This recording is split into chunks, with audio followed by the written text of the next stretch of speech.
candle lighting ceremony commemorating United Nations personnel who lost their lives in 2025 has attracted strong criticism following the inclusion of an individual later, identified as a Hamas commander. At the annual June event, which paid tribute to 136 UN staff who died in 2025, Secretary General António Guterres, General Assembly President Annalena Baerbock, and then Security Council President Leonor Zalabata Torres participated in lighting a candle symbolizing an eternal flame. During the proceedings, the name of Imad Youssif El Samhouri was read aloud, alongside those of other staff members, as a violinist provided a somber musical accompaniment. El Samhouri previously served as a teacher, associate principal, and principal at institutions administered by the United Nations Relief and Works Agency for Palestine Refugees in the Near East UNRWA, in Rafah. In August, Hamas publicly identified El Samhouri via telegram as a field commander in its Al-Qassam brigades.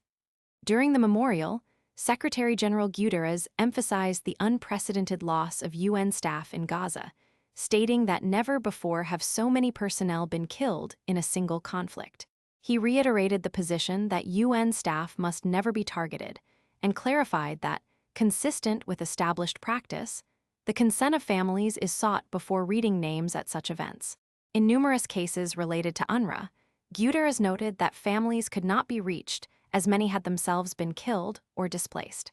Hillel Neuer, executive director of UN Watch, subsequently called on both Guterres and Baerbock to issue a formal apology and to acknowledge what he characterized as UNRWA's apparent inability or unwillingness to exclude individuals associated with terrorist organizations from its operations. UN spokesperson Stefan Dujarric commented that, when El Samhouri's name was included in the ceremony, the agency was not aware of any allegations against him, and noted that annual staff lists are routinely shared with Israeli authorities without objection regarding El Samhouri. Dujarric asserted that removal of the name would have occurred had relevant concerns been communicated prior to the event.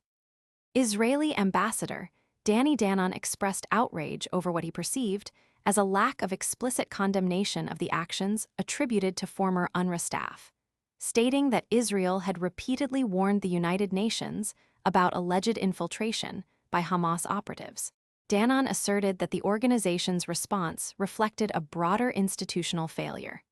Evidence cited by Neuer included social media activity allegedly linked to El Samhouri, extolling martyrdom, supporting the abduction of Israeli youth, and expressing approval of prior Hamas attacks. El Samhouri reportedly appeared in multiple videos espousing militant rhetoric, and was allegedly featured in images alongside Hamas representatives at school events. Neuer contended that knowledge of these affiliations was widespread among UNRWA school officials, who, he argued, tolerated or condoned them. Further, Neuer maintained that Hamas influence extends into UNRWA hiring, staff unions, and disciplinary matters, and called for dismantling the organization as a necessary step toward regional peace and de-radicalization. Salo Eisenberg, a senior fellow at UN Watch, documented approximately 200 instances in which individuals associated with international organizations were later posthumously revealed to have ties to militant groups. According to the Institute for Palestine Studies, El Samhouri was killed on June 8, 2025, in a targeted airstrike by Israeli forces. UNRWA officials did not respond to inquiries regarding El Samhouri's online conduct or allegations of organizational infiltration.